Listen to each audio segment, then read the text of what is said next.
የውሃና ኢነርጂ ሚኒስቴር በ2017 ዓ.ም ማገባደጃ ባወጣው ሪፖርት ኢትዮጵያ ለ76 ሚሊዮን ዜጎች የንጹህ መጠጥ ውሃ ማድረስ የቻለች ሲሆን በ2030 የንጹህ መጠጥ ውሃ ሽፋን 100% ለማድረስ እየሰራ እንደሚገኝ በዚሁ ሪፖርት ተገልጿል።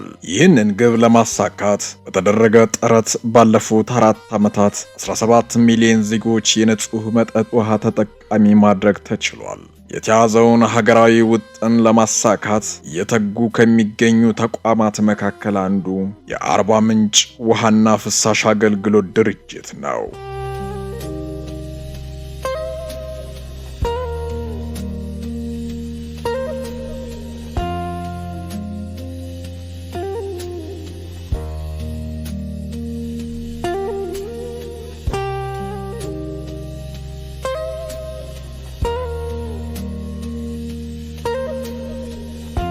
የአርባ ምንጭ ከተማ ዋና ፍሳሽ አገልግሎት ድርጅት ለአርባ ምንጭ ከተማ ነዋሪዎች የውሃ አቅርቦት ከጀመረ ከግማሽ ክፍለ ዘመን በላይ እንደተሻገረ ይነገርለታል።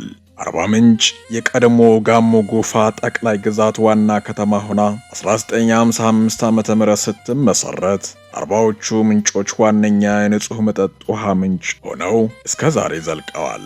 በአርባ ምንጭ ከተማ ማዘጋጃ ቤት ስር በወቅቱ አጠራር ውሃ ክፍል በሚል ስያሜ ተጠሪነቱ ለማዘጋጃ ቤቱ ሆኖ የተቋቋመው ክፍል ለነዋሪዎችና ለተቋማት የንጹህ መጠጥ ውሃ ተደራሽ ማድረግ ጀመረ። የታሪክ ድርሳናት እንደሚያረጋግጡልን በወቅቱ በውሃ ክፍሉ አስተባባሪነት ከአርባዎቹ ምንጮች በናፍጣ ጄኔሬተር በፓምፓይል ተገፍቶ የሚቀርበው ውሃ ለ7000 የሚሆኑ የሲቻ ማህበረሰብ ክፍልና ለመንግስት ተቋማት በቦኖች ይሰራጭ ነበር። ይህም ለአሁኑ ግዙፍ ተቋም የአርባ ምንጭ ውሃና ፍሳሽ አገልግሎት ድርጅት ለውልደቱ ተቋማዊ መሰረት ጥሏል። ቀድሞ ያው ከተማው ሲቆረቆር መነሻ 1955-56 አካባቢ ነው የመጀመሪያ ሰርቪስ መስጠት የጀመረው። ያው በዚያን ጊዜ ወቅቱ በነበረው ማዘጋጃ ጽሕፈት ቤት ስር ነበረ። እንደ አንድ ቡድን ሆኖ አገልግሎት እንደጀመረ ያው ሲመሰረት ያኔ ገና ሲጀምር በጄኔሬተር ነበረ የጀመረው፣ በትንሽ ጄኔሬተር በዋናነት ያው ሴቻ አካባቢ ቤተ መንግስት ነበረ። ለቤተ መንግስቱና ለተወሰኑ ከ7000 ለማይበልጡ ነዋሪዎች የውሃ አገልግሎት ተደራሽ ያደረገ ስራ የጀመረበት ሁኔታ አለ። ከዛ በኋላ እያደገ ለሆስፒታል መካነ ኢየሱስ ግቢ ያኔ ኖርዌጂያንስ ነበሩ። ለሆስፒታሉና ለዛ አካባቢ ለሚኖሩ ለሐኪሞች ራሱን ችሎ ደግሞ መጠነኛ መስመር የተዘረጋበትን ሁኔታ ያሳያል። አጠቃላይ ከ1981 ጀምሮ ነው የከተማውን ህብረተሰብ በአጠቃላይ የውሃ አገልግሎት እንዲያገኝ የተደረገው። በ1960ዎቹና 70ዎቹ ለውስን ተቋማትና የህብረተሰብ ክፍሎች አገልግሎት በመስጠት ጥቅም ላይ ሲውል የነበረው የውሃ ፓምፕና የማምረቻ እና ማሰራጫ ቁሳቁሶች ብልሽት የንጹህ መጠጥ ውሃን በበቂ መጠን አምርቶ ለማሰራጨት የሚደረገው ጥረት ፈተና ውስጥ መውደቁ ይነገርለታል። በዚህ ወቅት በማዘጋጃ ቤቱ ሲተዳደር የነበረው የውሃ ክፍል እያደገ የመጣውን የንጹህ መጠጥ ውሃ ፍላጎት ምላሽ መስጠት በሚያስችል ደረጃ ለማዋቀር ታስቦ በ1980ዎቹ ዓመተ ምህረት የአርባ ምንጭ ውሃና ፍሳሽ አገልግሎት ድርጅት ራሱን ችሎ እንደተቋቋመ መረጃዎች ያመለክታሉ።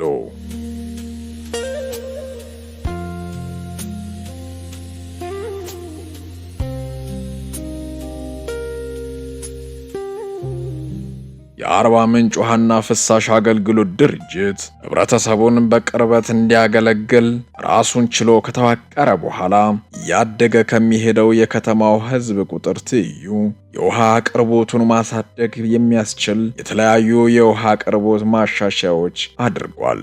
በዚህ ረገድ በ1980ዎቹ የተደረገው የውሃ አቅርቦት ማሻሻያ ለአገልግሎት ድርጅቱ መሰረት መሆኑ ይነገርለታል። ይህም ለ10 ዓመት ለከተማው ሕዝብ በቂ ውሃ ማቅረብ ያስቻለ የውሃ ፕሮጀክት ተጠንቶ ተግባራዊ እንደሆነ ያስቻለ መፍትሄ ይዞ እንደቀረበ ይጠቀሳል። የተቋቋመው ያው ከተማው በሚቋቋምበት ጊዜ በ1956 ዓመተ ምህረት ነው። ያው በዋናነት ለከተማው ውሃ ይቀርብ የነበረው አሁን ካለንበት ከዚህ ከምንጭ ነው። በዛን ጊዜ 1956 ላይ ከተማው ሼቻ በሚባለው በላይኛውና ሲቀላ በተባለ ቦታ ላይ ነው የተቋቋመው። ሼቻ ላይ ምንም አይነት ውሃ አገልግሎት ስለሌለ ከዚህ ፓምፕ የተደረገ ለመንግስት ሰራተኞች እና እዛ አካባቢ ለሚኖሩ ለጥቂት ተጠቃሚዎች ውሃ እያሰራጨን ነበረ። ግን በወቅቱ አገልግሎቱን የሚሰጠው ለጥቂት ሰው ስለሆነ የሰው ቁጥር እየጨመረ መጣ። የሰው ቁጥር እየጨመረ ሲመጣ ለ15000 ሰው የሚሆን ውሃ እንደገና ማስፋፊያ በ1961 ዓመተ ምህረት ተሰርቶ 15000 የሚሆን ህዝብ እየተጠቀመ እያለ አሁንም ያው ሰው በየጊዜው እየጨመረ ከተማው በጣም ለኑሮ ምቹ ስለሆነ ወደ ከተማው እየገባ ስለመጣ በ1980 ዓመተ ምህረት ደግሞ ሰፊ ማስፋፋት ተደርጓል። አሁን አብዛኛው አሁን ከተማ ላይ እየተጠቀምን ያለ ነው 1980 ላይ የተሰሩ ማስፋፋያዎችን ነው። ዘመናዊና በጣም አሁን ያለውን ትልልቅ የፓምፕና የስርጭት የውሃ ምርት ይዘት መልክ የያዘው በ1981 ጀምሮ ነው። ያው ምንጭ አካባቢ ሰፋ ያለው በጀርመኖች ድጋፍ በኢትዮጵያ መንግስት ድጋፍ ሰፋ ብሎ በዘመነ መልኩ አገልግሎት መስጠት የጀመረው ከ1981 ጀምሮ ነው። በወቅቱ ፓምፖች ነበሩ። ሆኖም በፍጥነት እየጨመረ በመጣው የከተማዋ ህዝብ ቁጥርና በሌሎች ምክንያቶች የንጹህ መጠጥ ውሃ ፍላጎት አለመሟላት፣ የውሃ ማሻሻያ ስራዎች በሚፈለገው መጠን ያለመኖር፣ የውሃ ቦኖ ማደያዎች በሌሉባቸው አካባቢዎች በቂ የሆነ የመስመር ዝርጋታ ካለመኖር ጋር ተያይዞ የንጹህ መጠጥ ውሃ እጥረት በተፈለገው ደረጃ ሳይቀረፍ ቆይቷል። ይህም ከተለያዩ አካላት ጋር በቅንጅት የተሰሩ የማስተላለፊያና የማስፋፊያ ተጨማሪ መስመሮች ዝርጋታ እንዲከናወን መሰረት የጣለና የውስጥ አቅም ተጠቅሞ ጭምር የውሃ አቅርቦት በተገቢው መጠን ተደራሽ ለማድረግ የሚያስችሉ ሪፎርሞችን ያከናወነበት መሰረት የጣለ ነበር። በዋናነት ሲቀለና ሼቻ አብዛኛውን ቦታ ላይ የውሃ ሽፋን ሰጥቷል። ለ46000 ህዝብ ተብሎ ነው ማስፋፋያው የተሰራው። እንደዛም ሆኖ የከተማ ህብረተሰብ በጣም እየጨመረ መጣ። ያው 1980 ላይ የተሰራው ማስፋፊያ እስከ 2032 ዓመተ ምህረት ድረስ ያገለግላል ተብሎ ነው የተሰራው። ነገር ግን ያው የህዝቡ ብዛት ያው በየጊዜው ስለሚጨምር እንደዛም ሆኖ ስላልበቃ 2004 ላይ ተጨማሪ የውሃ ማስፋፋያ ስራ ተሰርቷል። ዘላቂ ጊዜ የውሃ ማስፋፋያ ስራ ተብሎ እስከ 2032 ይበቃ ተብሎ ተሰርቷል። ግን የከተማው ህብረተሰብ አሁን 315000 ህዝብ በላይ ነው። 70 እስከ 100,000 ህብረተሰብ ያገለግላል ተብሎ ነው ይሄ የመጀመሪያው ውሃ የተሰራው። ግን ያው ከዛ በኋላ ብዙ ማሻሻያዎች ሳይደረጉ ቆይተው የህዝቡን ቁጥር የከተማው እድገት እየጨመረ መጥቶ ልክ 2004-5 አካባቢ ተጨማሪ ስራዎች የተሰሩበት ሁኔታዎች አሉ። በአሁኑ ሰዓት ያው የከተማው ነዋሪ አጠቃላይ የክልል የፌደራል ተቋማትን ጨምሮ ቢያንስ ከ350,000 ህብረተሰብ በላይ የውሃ አገልግሎት እያገኘ ያለበት ሁኔታ ነው ያለው። ያው ይሄንን ለማድረግ በየጊዜው የፓምፖችን አቅም የማሳደግ ቀድሞ የነበሩ መጠነኛ ፓምፖችን ከፍ ባሉ አቅሞች የመቀየር ስራ፣ ትራንስፎርመሮችን አቅም የማሳደግ ስራ፣ ጄኔሬተር አቅሞችን የማሳደግ ስራ በየጊዜው እያሻሻልን የውሃ ምርት እየጨመርን የመጣን አሁን ላይ በቀን ቢያንስ እስከ 14,000-15,000 ሜትር ኪዩብ ውሃ እያቀረብን ያለንበት ሁኔታ አለ። በወቅቱ ተጠናቆ በ2007 ወደ ተግባር የገባው ፕሮጀክትን ጨምሮ በየጊዜው የተደረጉ ማሻሻያዎች የውሃ አቅርቦት ችግሩን እያስተነፈሱ የመጡ ቢሆንም ከ2004 ጀምሮ በከተማዋ የውሃ እጥረት ከፍተኛ በመሆኑ በውሃ ተከባ በውሃ ላይ ያረፈችው አርባ ምንጭ ከተማም በቂ የንጹህ መጠጥ ውሃ ማግኘት አዳጋች ሆኖባት ነበር። ይህም ከ2010 ወዲህ ለተደረገው የአገልግሎት አሰጣጥ ሪፎርም መነሻ ስለመሆኑ ይነገርለታል። የአርባ ምንጭ ውሃና ፍሳሽ አገልግሎት ድርጅት በአርባ ምንጭ ከተማ የመልካም አስተዳደር ጥያቄ የነበረውን የነዋሪዎች የንጹህ መጠጥ ውሃ ጥያቄ ከአጋር አካላት ባሻገር የውስጥ አቅምን በመጠቀም የውሃ አቅርቦት እጥረት ለመቅረፍና የስርጭት አቅምን ማሳደግ የሚያስችሉ የአሰራርና የአገልግሎት አሰጣጥ ሪፎርም አድርጓል። ከዚህ የሽግግር ወቅት ወዲህ ባለፉት ዓመታት የአርባ ምንጭ ከተማ ውሃና ፍሳሽ አገልግሎት ድርጅት 3 ቅርንጫፎች ያሉት የራሱን ገቢ ማመንጨት የሚያስችል ኢንተርፕራይዝ ያለው ውሃ ፋብሪካና ሁለገብ ሕንፃ በመገንባት ላይ የሚገኝ ሲሆን የከተማዋ ነዋሪዎችና ተቋማት ያለ ስጋት የሚጠቀሙበትን ውሃ አምርቶ የሚያሰራጭ ግዙፍ ተቋም ሆኗል። አቅርቦቱ አሁንም ቢሆን ከከተማው መስፋፋትና ከከተማው እድገት ጋር ተያይዞ አሁንም ተጨማሪ ስራዎችን ይፈልጋል። እነዚህን ስራዎችን ለመስራት አሁን ጥናት ጨርሰናል። እነዚህ አሁን ማስፋፊያ አካባቢዎች አሁን ያው ከተማው ወደ ሪጂዮፖሊ ከተማ አድጓል።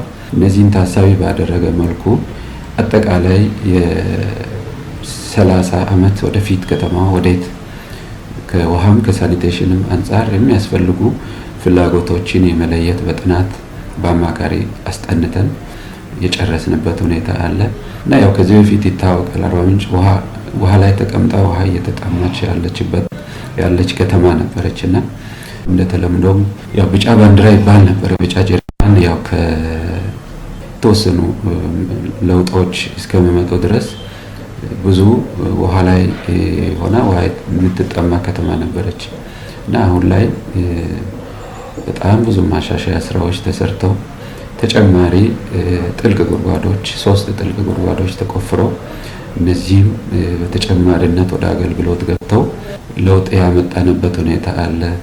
በ1965 ዓመተ ምህረት ከ10,000 በታች የነበረው የአርባ ምንጭ ከተማ ነዋሪ ህዝብ ቁጥር አሁን ከ350,000 በላይ አሻቅቧል።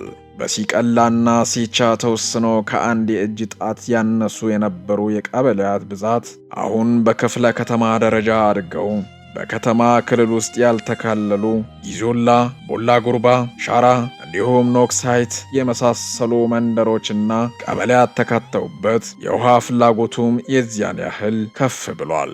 ነገር ግን በሁሉም የከተማዋ አቅጣጫ ውሃ ተደራሽ ለማድረግ ከፍተኛ በጀት በመመደብ በቀጣይ የከተማዋን እድገት ታሳቢ ያደረገ ጥናት በማዘጋጀት ተግባራዊ ለማድረግ ቅድመ ዝግጅት ተጀምሯል።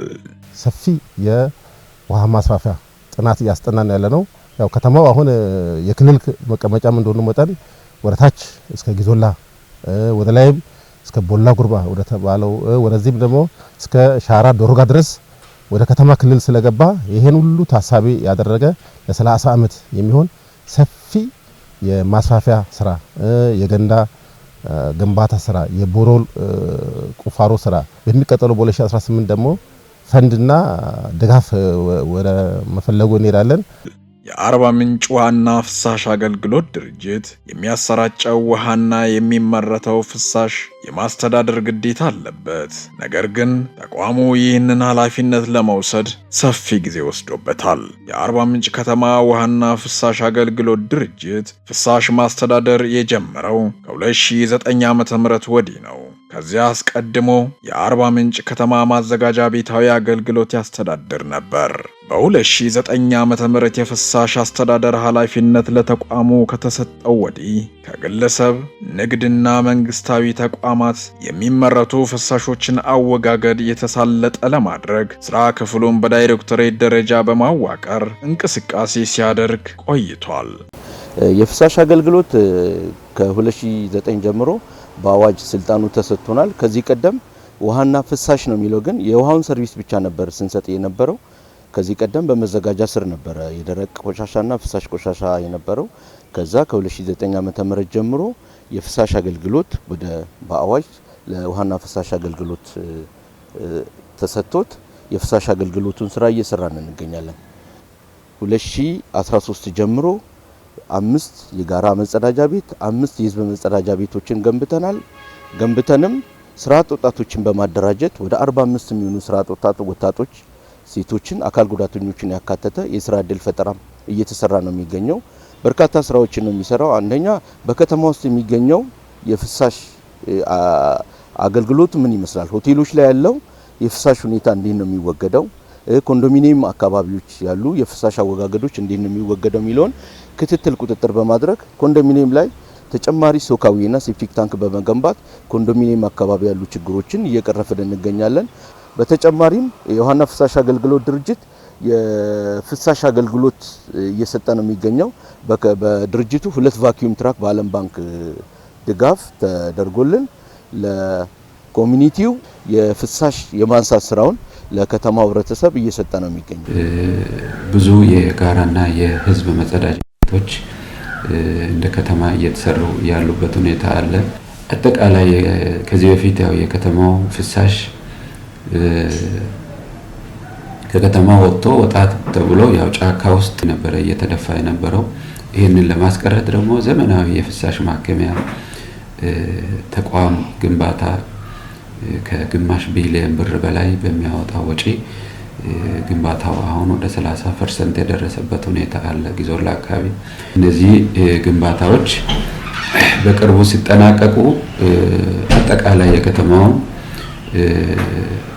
ከፍሳሽ ጋር ተያይዞ ያሉ ችግሮችን በዘላቂነት ይቀርፋሉ ተብሎ ይጠበቃል። ያው ይሄ ፕሮጀክት ከ1 ዓመት በኋላ ያልቃል። ከዛ በኋላ ወደ አገልግሎት ይገባል። ኮንዶሚኒየም ቤቶች ይሄም በበቀለ ሞላ፣ በሙዚየም ሳይት፣ በመዋለ ህጻናት፣ በኖክ ሳይት እንዲሁም በመድኃኔዓለም ኮንዶሚኒየም ሳይቶች 17 ሴፕቲክ ታንክ ተገንብቷል። 39 አዲስ መጸዳጃ ቤቶች ከነ ሴፕቲክ ታንካቸውና ሶካዌይ ጨምሮ አሁን ላይ የተጠናቀቀ ለአገልግሎት እየተዘጋጀ ያለበት ሁኔታ አለ ማለት ነው። እንግዲህ ከዚህ በተጨማሪ ከተማው ላይ የሚደፋው የፍሳሽ ማጣሪያ ጣቢያ ግማሽ ቢሊዮን ብር በላይ በሆነ ወጪ በአሁኑ ሰዓት ግንባታው እስከ 15% በላይ የሄደበት ሁኔታ አለ። በተቋም ደረጃ ከሚያደርጋቸው ጥረቶች ባሻገር ከአጋር አካላት ጋር በቅንጅት እየሰራ ይገኛል።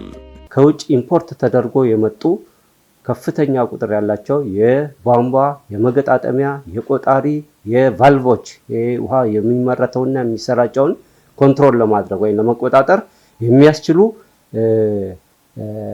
ኢኩፕመንቶችና ማቴሪያሎች በዚሁ በዓለም ባንክ ድጋፍ ተደርጎ በአሁኑ ሰዓት ያረጁ መስመሮችን በመቀየር በውሃ አገልግሎትና በፕሮጀክቱ ድጋፍ ዘመናዊ የሆነ የውሃ ቆጣሪ መመርመሪያ ማሽን ተተክሎ በአሁኑ ሰዓት ለከተማውና ለአካባቢው በዙሪያ ለሚገኙ ውሃ አገልግሎቶች አገልግሎት ማይሰጡ ውሃ የሚያባክኑ ሀብት ማይሰበሰብባቸው ቆጣሪዎች ከስራ ውጭ የሆኑ አዲስ ቆጣሪ እየተቀየረ ያው ውሃ አገልግሎቱ እያጣ የነበረውን ገንዘብ ለማግኘት ወደ ስራ እየተገባ ያለበት ሁኔታ አለ ማለት ነው።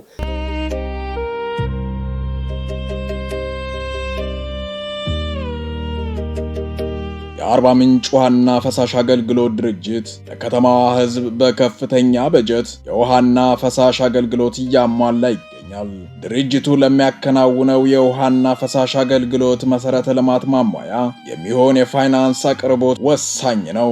በተለይም ተቋማዊ ሪፎርም ማድረግ ከተጀመረ ወዲህ የተለያዩ የገቢ ማስገኛ አማራጮችን አማርጦ በመጠቀም የተደረጉ ሙከራዎች ውጤት እያስመዘገቡ ይገኛሉ።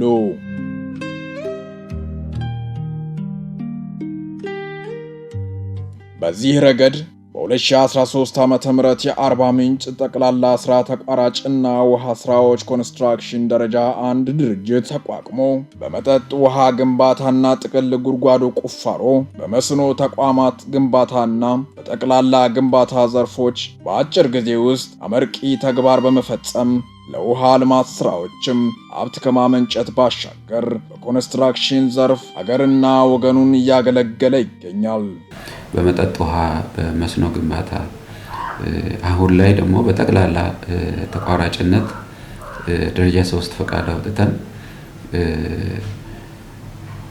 ስራዎችን እየሰራን ያለንበት ሁኔታዎች አሉ። በመጠጥ ውሃ ያው መጀመሪያ የወሰድነው በጉራጌ ዞን የእምድብር ከተማ የመጠጥ ውሃ ተቋም ግንባታ ነበረ። ያው ይሄንን በውላችን መሰረት ግንባታውን ጨርሰን አስረክበን ያው ህብረተሰቡ በአሁኑ ሰዓት እየተጠቀመ ያለበት ሁኔታዎች አሉ። ከዛ በኋላም በመጠጥ ውሃ ዘርፍ በአላባ ዞን ላይ እንደዚሁም በወራዲጆ ወረዳ ገብተን ስራውን ጨርሰን ወደ አገልግሎት ያበቃንበት ሁኔታ አለ። መስኖዎችን በደቡብ ኦሞ ዞን በማሌ ወረዳ ያለ የመስኖ አነስተኛ መስኖ ግንባታ እንዲሁም በጌዲዮ ዞን ላይ በቡሌ ወረዳ የሚገኝ የአላዲቻ መስኖ አነስተኛ መስኖ ግድብ ያለበት ትልቅ ስትራክቸር ያው ለኛም ለተቋማችንም ትልቅ መነሻ እንደ ስፕሪንግ ቦርድ ሆኖ እንዲያገለግል ሰርተን አስረክበን አሁን ከዛ በኋላ በጣም ሰፋ ያሉ በእኛ ዞን ላይ በጋሞ ዞን ላይ በካምባ ዙሪያ በማዜ የመለስተኛ መስኖ ግንባታ እንዲሁም በቦረዳ ወረዳ እንደዚህ የኩላኖ መስኖ በጣም ሰፋ ያለ መለስተኛ ኦልሞስት ወደ 300 ሚሊዮን ከዛም በላይ የሚሆን በጌዲዮ ዞን ላይ የሰራነው ትልቅ ስራ በጣም አደገኛ ቦታ ቻሌንጅ ደጋ አካባቢ በጣም ዋጋ ከፍለን ሰርተን በጥራት በጊዜ ሰርተን ማስረከባችን ያው እንደ መነሻ ሆኖ አሁን ላይ በዲላ ዙሪያ ላይ እንደዚሁም የሱጋሌ መስኖ ግንባታ ኦልሞስት ወደ 70 ሚሊዮን ብር በሚያወጣ ወጪ አሁን ኦልሬዲ ርክብክብ ፈጽመን ወደ ስራ የገባንበት ሁኔታዎች አሉና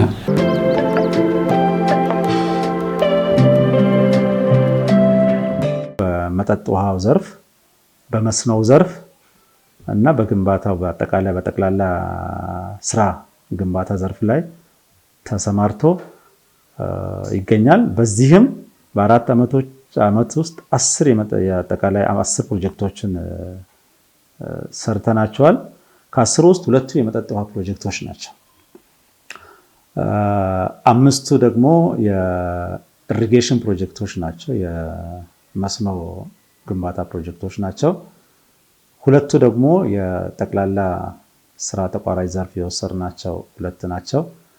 አንድ ደግሞ እንደዚህ የማህበረሰብ ኩሬ ፕሮጀክት አንድ ፕሮጀክት ደግሞ እነዚህ በ5 ዞኖች ውስጥ የሰራናቸው ግን በጥቅል ስታይ አንድ ሎት ስለነበረ በአንድ እንይዘዋለን አንድ ነው። ስለዚህ ከነዚህ ውስጥ በፐርሰንቴጅ ብናወጣ ራሱ ከፍተኛ ኦልሞስት 7ቱን ጨርሰናል። 7ቱን አስረክበን ኦልሞስት የአካባቢው ህብረተሰብ ተጠቃሚ ያደርገናል። ይሄ ነው አንድ በጊዜ መጨረስ፣ ሁለተኛ በጥራትና ለአገልግሎት ማብቃት ነው። በአጭር ጊዜ በጥራት ሰርቶ ለአገልግሎት ማብቃት የድርጅቱ ዋነኛ ዓላማ ነው። ስለዚህ ይህንን ታሳቢ ባደረገ መልኩ ነው ቅድም የነገርኳቸውን 2 የመጠጥ ውሃ ፕሮጀክቶችን እንደዚሁም 3 የኢሪጌሽን ፕሮጀክቶችን ሌሎች እነዚህ የማህበረሰብ ኩሬ ፕሮጀክቶችን ሙሉ በሙሉ በአጭር ጊዜ በጥራት ጨርሰን አስረክበን ኖርማሊ ቅድም እንደነገርኩ የአካባቢው ህብረተሰብ ተጠቃሚ አድርገናል። በዚህም ፖዚቲቭ የሆነ ምላሽ ነው። ስቲል እንደውም አሁን አንዱን ፕሮጀክት ብነግራችሁ ለምሳሌ ዲላ ላይ የሚገኘውን አንደኛውን ሳይት በአጭር ጊዜ በመጨረሳችን ለሪኮግኒሽን የተሰጠን ፕሮጀክት ነው። ለምሳሌ የሱጋሌ ፕሮጀክት ያልኳቸው አሁን ወደ ግንባታ ለመግባት በዝግጅት ላይ ነው ያልኳቸው ፕሮጀክት የዛ ውጤት ነው። ተቋሙ በኢንተርፕራይዝ ዘርፍ ተሰማርቶ ካከናወናቸው ግንባታዎች መካከል በደቡብ ኦሞ ዞን ማሌ ወረዳ የሚገኘው ጉዞ ቤዞ እና በጌዲኦ ዞን ቡሌ ወረዳ የአላዲቻ መስኖ ፕሮጀክቶች በአጭር ተጠናቀው ለህብረተሰቡ አገልግሎት እየሰጡ የሚገኙ ሲሆን በጋሞ ዞን ቦረዳ ወረዳ እየተገነባ የሚገኘው የኩላኖ መስኖ ፕሮጀክት በሂደት ላይ ይገኛል።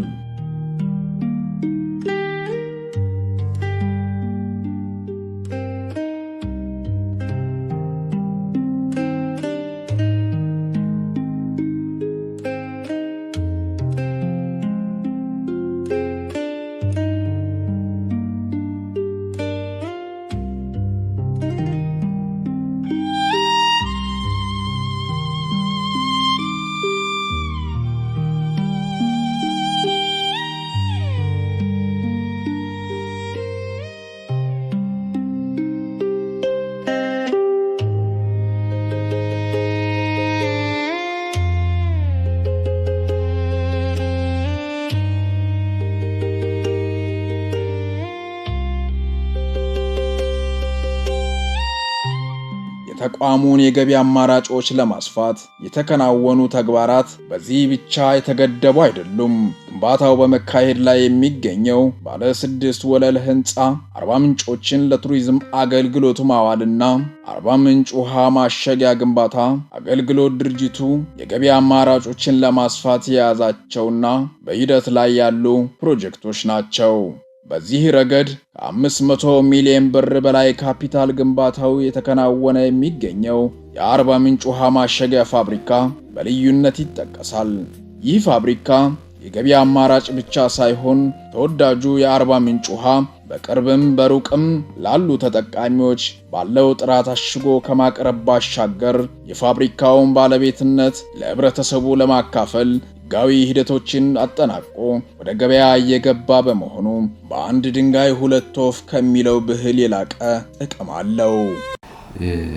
የአርባ ምንጭን ውሃ አሽገን ለማቅረብ ያው በጊዞላ አካባቢ ሼድ ግንባታ ስራዎችን እያጠናቀቅን ያለንበት ሁኔታ አለ። ከዚህ ጎን ለጎን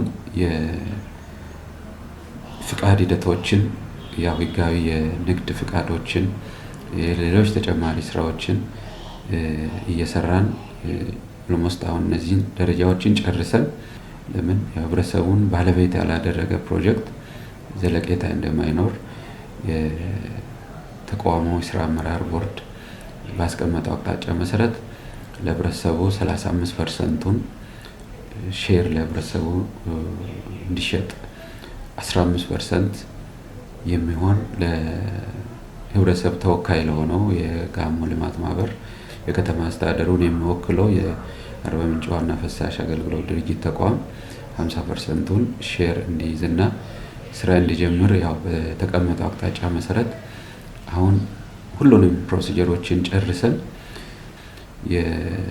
በሀገር አቀፍ ደረጃ የተቋቋመ ካፒታል ገበያ የሚላል እዛም እውቅና አግኝቶ መመዝገብ መቻል አለበት። እዛ ያሉ መስፈርቶችን እነሱ በሰጡን መሰረት አሁን እያሟላን ምዝገባው ልክ እንዳለቀ ለህብረተሰቡ ክፍት ነው ሼር ሽያጩ የሚጀምርበት ሁኔታዎች ይኖራሉ። ያው ይሄ ከሌሎች ከሁሉም የውሃ አገልግሎቶች አይደለም እንደኛ ያሉ እንደ ሀገር አቀፍም ደፍሮ ወደዚህ ዘርፍ የገባ የውሃ አገልግሎት የለም። እኛ ደግሞ ይሄንን ውሃችንን ኦልሬዲ ቀድሞ ማስታወቂያ ተሰርቷል። ማስታወቂያ መስራትም አያስፈልግም። የአርባ ምንጭ ውሃ በዓለም አቀፍ ደረጃም የሚታወቅ ነው። ይሄን ብራንድ ደግሞ ዝም ብለን እዚህ ሎካል ብቻ ከማስቀረት ይሄን ቢያንስ የኛ ፕላን 15% የሚሆነውን የውሃ ከሚታሸገው ውሃ ወደ ውጪ ኤክስፖርት ለማድረግ ለሀገር ውስጥ ገበያ 85% ለውጪ ገበያ ደግሞ 15 ከዛም በላይ ሊሆን ይችላል። ያው ብዙ ሰዎች አርባ ምንጭን ውሃ ይዘው መጥተው ትልልቅ የውጪ ሀገር መንግስታት የሀገር ውስጥ ትልልቅ ባለስልጣናት ጭምር ያለምንም ስጋት የሚጠጣ ውሃ ንጹህ ውሃ እዛው ባለበት የዓለም አቀፍ ያው የWHO መስፈርት የሚያሟላ ውሃ ስለሆነ ምንም አይነት ጥርጣሬ ወደ ገበያ ገብቶ ሰፊ ተቀባይነት እንደሚያገኝ ምንም አይነት ጥርጣሬ የሌለበት ውሃ እስከሆነ ድረስ ይሄንን ደግሞ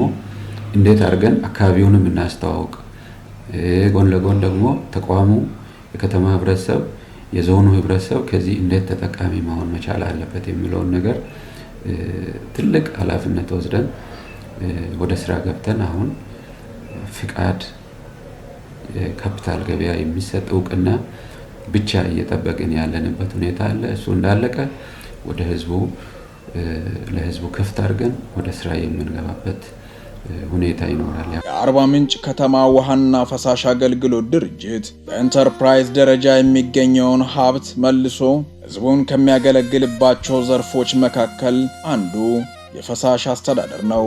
በዚህም የህዝብ እንቅስቃሴ በሚበዛባቸው አካባቢዎች ከአጋር አካላት ጋር በመሆን ባስገነባቸው መጸዳጃ ቤቶች በማህበር የተደራጁ አነስተኛ ገቢ ያላቸው ህብረተሰብ ክፍሎች ተጠቃሚ ሆነዋል። ይሄንን እኛ ለምንድን ህብረተሰቡ ሜዳ ላይ የሚጠቀመው እኛም ጨምሮ ለምንድን ነው በየቦታው የምንጸዳዳው በሚል ሐሳብ ይሄን ቀበሌውን ጠይቀን ቀበሌው ደግሞ ከቀበሌው ጀርባ ያለችውን ሽንት ቤት ሰጠን። ኋላ የፕሮጀክት ውሃና ፈሳሽ እውነት በጣም የሚያመሰግነው ድርጅት ነው። በጣም ትልቅ ድርጅት ነው። ይሄንን ግዙፍ ሰርቶ ለህብረተሰቡ በጥሩ ሁኔታ አገልግሎት እየሰጠ እንገኛለን። እንደዛም ሆነ ያለችውን ያው ለቅመን ነው ራሳችን ጉሮራችን ከልጆቻችን እያስተማርን ቤት ኪራይ ከፍለን የምንተዳደርበት። ማህበሩ ለኛ ጥሩ ነው። ትንሽ ያው ሰርተን መንግስት እግዚአብሔር ባርከው ተደራጅተን በቀን ትንሽ በወር እናገኛለን። በየወሩ በክፍፍል መልክ የምናገኘው እዚህ ሰርተን ያው በሳምንት በፈረቃ ነው የምንሰራው። ያም በመስራት ያው ገቢ በዚህ አግኝቼበታለሁ ማለት ይችላል። ንጽህናና ጽዳት የሚጀምረው መሰረታዊ የንጽህና መጠበቂያ ማሟላት ሲቻል ነው። በዚህም ረገድ የውሃ አቅርቦት ለጥያቄ የሚቀርብ አይሆንም። ለዚህም ነው የአርባ ምንጭ ከተማ ውሃና ፈሳሽ አገልግሎት ከአጋር ድርጅቶች ጋር በመተባበር አቅመ ደካሞችን የቤት ለቤት የውሃ አገልግሎት ተጠቃሚ ያደረጋቸው። በዚህም አቅመ ደካሞች፣ አረጋዊና አካል ጉዳተኞች በአጠቃላይ ከ1200 በላይ የህብረተሰብ ክፍሎች የቤት ለቤት የውሃ መስመር ዝርጋታ ከክፍያ ነፃ በማስገባት ተቋሙ ተጠቃሚ አድርጓል። አቅም የለኝ ደካማ ስለሆንኩ ሚራዳ ሰው የሌለውን አይቶ መጥቶ ለኔ እነሱ ናቸው። ሌላ ማን አለኝ? ነፃ ነው የገባ። እኔ ገንዘብ አልከፈልኩ ምን አለኝና ልክፈለው? ለራሴ ምስኪን መንግስት ነው አስገባ። እንግዲህ ማን እንዳስገባ ያው ተመዝገን ብለን ቀርተን እንኖራለን። ምስጋና ይግባ። ግን ልብስ አጥቤ አላውቅም። ቀድቼ ጠጣለሁ እንደ ልቤ። ጎረቤት ይሰጠኛል። ተጎረቤት ታለበት እጀት አሁን መንግስት አገባልኝ። ያው አንድ ጀርካን የወሰድኩ እንደው ውሎ ያድራል። ደካማ ነኝ። ልጅ አለኝ። ዘመዶቼ አልቀዋል፣ ሞቱ። ብቸኛ ነኝ። የአርባ ምንጭ ከተማ ውሃና ፈሳሽ አገልግሎት 17800 በላይ ደንበኞች አሉት። ይህ አሃዝ በቅርቡ ወደ ከተማ ክፍል የተቀላቀሉ አዳዲስ ቀበሌያትንና መንደሮችን ሳያጠቃልል ነው። እነዚህም ደንበኞች ጋር የሚገናኝባቸው 3 ቅርንጫፎች ያሉት ሲሆን ሌሎች ቅርንጫፎችን የመክፈት ስራ ከተጀመረ ሰነባብቷል። ደንበኞች አገልግሎት ጥያቄ ወይም ክፍያ ለመፈጸም በአካል ቀርበው ከሚስተናገድባቸው ቅርንጫፎች ባሻገር የተለያዩ የቴክኖሎጂ አማራጮችን ተጠቅመው ኢትዮ ቴሌኮም ጋር በመተባበር የአገልግሎት አሰጣጡን ቀላል፣ ምቹና ለደንበኞቹ ተደራሽ ለማድረግ የሚያስችል የቴሌብር ደራሽና የአጫጭር የመልእክት ማስተላለፊያ ተግባራዊ ካደረገ ቀዳሚ ተቋማት መካከል ይጠቀሳል። በስሙ በተነገረ እንደው በሞባይል ሲጠቀሙ ለኔ በወረፋ አለመኖርም በጣም ተደስቻለሁ። አሁን አንዳንዴ በደረሰኝ ነው፣ አንድ በሞባይል ሲጠቀሙ ለኔ ጥሩ ብዬ ገምታለሁ። ለራሴ ተጠቅሞኛል። መጀመሪያ በትኬት ሲጠብቅ ብዙ ወረፋ ነበር። ሁለቱም በዛ ማብራት በዛ ውሃ በሞባይል ይቀበላሉ። እዛ ስለሆነ ቢሮ ብቻ አለመጠበቃችን ለኛ አገልግሎቱ በጣም ጥሩ በደስታ ነው የሚያገለግለው። ነው እስካሁን ከከተማውም የነዋሪ ቁጥር መስፋት ጋር በተያያዘ የአገልግሎት ስርጭቱን እኩል ከጊዜው ጋር እያራመደ ተገቢውን አገልግሎት እየሰጠ ያለ ተቋም ነው። ኢቭን እንኳን እኛ አሁን እየኖርን ባለንበት አዲስ መንደር ላይ ተገቢውን የውሃ አገልግሎት እያገኘን ያለ ነው። አዲስ ከተማ ነው። ገና ብዙ መሰረተ ልማቶች እየተስፋፉበት ያለ ከተማ ነው። የውሃና ፍሳሽ አገልግሎትም ከከተምንበት ጊዜ ጀምሮ የውሃ አገልግሎት እየሰጠን ያለ ነው። ያው ከዚህ ቀደም በካሽ የምንከፍልበት ሁኔታ ነበረ። ከዛ በኋላም ደግሞ 847 እና ሌሎች የውሃ በኤሌክትሮኒክ ክፍያ የምንከፍልባቸው ሜካኒዝሞች ነበሩ። በዛም እየከፈልን ነበረ። በአሁኑ ሰዓት ግን በቴሌብር የውሃ ክፍያ ወቅቱን በጠበቀ መልኩ መረጃ በምንይዝበት ሁኔታ በቴሌብር እየከፈልን ያለ ነው። ተቋሙ በቴክኖሎጂ የተደገፈ የደንበኞች አገልግሎት ከማቅረብ ጎን ለጎን በአጠቃላይ የተቋሙን ስራ ከወረቀት ንክኪ ነፃ ለማድረግ የሚያስችለውን ውሚስ የተሰኘ የመረጃ አስተዳደር ቋት በ2018 የበጀት ዓመት ወደ ተግባር አስገብቷል። ይህ የድርጅቱ ነባሩን የውሃ አገልግሎት አሰራርና የፋይናንስ አስተዳደር በተቀናጀ የመረጃ አስተዳደር ስርዓት የሚያዘምነው ውሚስ መተግበሪያ አተገባበር ላይ ረጅም ቅድመ ዝግጅት በማድረግ ነው ወደ ተግባር የገባው። አጠቃላይ የድርጅቱን የመረጃ አያያዝ ሙሉ በሙሉ በሚባል ደረጃ ዲጂታል ለማድረግ ድርጅታችን ባለፈው ዓመት 2016 መጨረሻ ላይ ውሚስ የሚባል ትልቅ ሶፍትዌር በኢትዮጵያ ደረጃ ትልልቅ የሚባሉ ውሃና ፍሳሽ ተቋማት የሚጠቀሙት ሶፍትዌር ለመጠቀም አግሪመንት ገብተን ውሚስ ዋተር ዩቲሊቲ ማኔጅመንት ሲስተም የሚባል ሶፍትዌር ተጠቃሚ ሆነናል እና የፋይናንስ ስራችን ሰፋ ያለ ነው።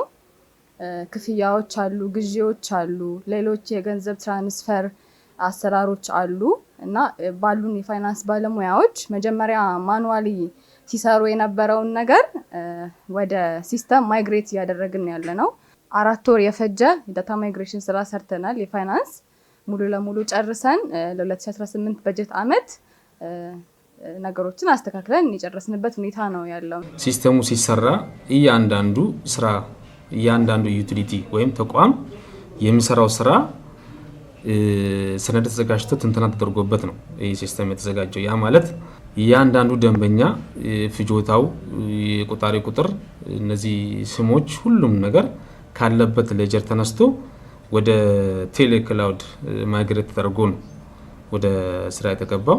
ተግባራዊ ማድረግ የጀመረ ዛሬ 2 ዓመቱ ነው።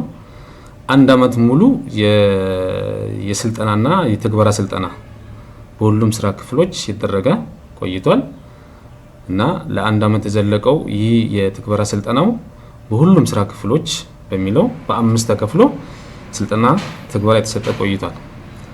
አሁን ላይ በ2018 በጀት ዓመት ሙሉ ያ ማለት እያንዳንዱ ስራ ክፍል ይሄ ወረቀት አልባ ተኮር ተደርጎ ወረቀትን በመቀነስ በማስወገድ አሁን ኦሬዲ ሙሉ በሙሉ በማለት እያንዳንዱ ክፍል ከሲስተም ውጪ የሚሰራ ክፍል የለም።